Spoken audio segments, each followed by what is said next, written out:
45 believers, 23 Anglicans and 22 Catholics were killed in this place. These were forcefully brought here after moving several kilometers, being beaten and tortured. Subsequently, they could not move and were pulled on their back, explaining the name Namugongo. And some other people were wondering, how were they able to arrive here? Because they are so weak. And the answer was, they have come here on their backs. But we say, no, Namugongo. They are pulled on their backs. Some other people would like to call it Nachianja. No, that one is not true. It is Namugongo, because this is where the question was asked. They have come here, they have been pulled on their back. Baba say Namugongo. Many years believers have come in this place to mark the Martyrs' Day. And today, the Archbishop of the Church of Uganda, Dr. Stephen-Kaziimba Mugalu, spent much of the afternoon touring the Anglican shrine ahead of the forthcoming Martyrs' Day celebrations on 3rd June. Right Reverend Dr. Stephen-Kaziimba Mugalu commended the works done by the Eastern Cluster, the lead organizers, to see that the place is ready to host people on 3rd June. The then grass-filled place has now been graced by an amphitheater that accommodates about 40,000 believers. As one who was a student here, I can see the far we have come from. And so I want to thank God for this development. Now we can see people, this is the first time we are going to have people seated comfortably without the sun troubling them. I know we are people of light, but we don't sit in the sun. We just walk in it.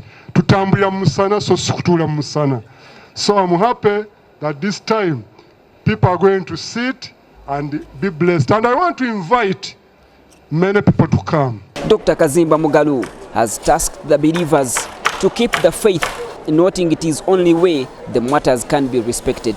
The martyrs received the gospel from whites, but Kazimba Mugalu says many of these have since fallen off track and need the gospel to be taken back to them. What we are hearing taking place, especially in the West, where we got the gospel, now people have lost it.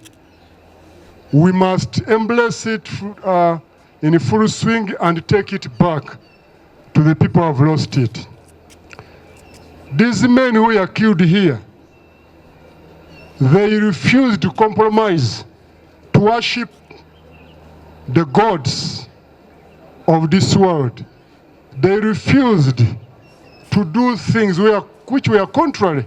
I hear even homosexuality was there. They refused. So now, if we compromise our faith here, we are betraying these younger men. Dr. Kazimba Mugalu has also commended President Museveni for enacting the Anti-homosexuality Act despite pressure from Western countries. Kazimba says it is important that the values of Ugandans are respected. Let us not be threatened by all things, especially after the president assigning his signature to this law to protect our children. There is a lot of threats, but I think what should be taken, that this is to protect our children, to protect our values, to protect the biblical values, to protect the Ugandan values, to protect the minors, because now they keep on adding on the genders. Recently, they added on another gender, which is minority attracted, which means you can be attracted to a girl of 12 years. So now, how will we protect our children? What is meant by, human rights is not meant for our children. Over 40,000 pilgrims, domestic and foreign, are expected to fill this place. These have been urged to keep peace, respect the men in uniform and keep order to mark the better celebrations. Ramson, Church of Uganda Family TV, News at 8.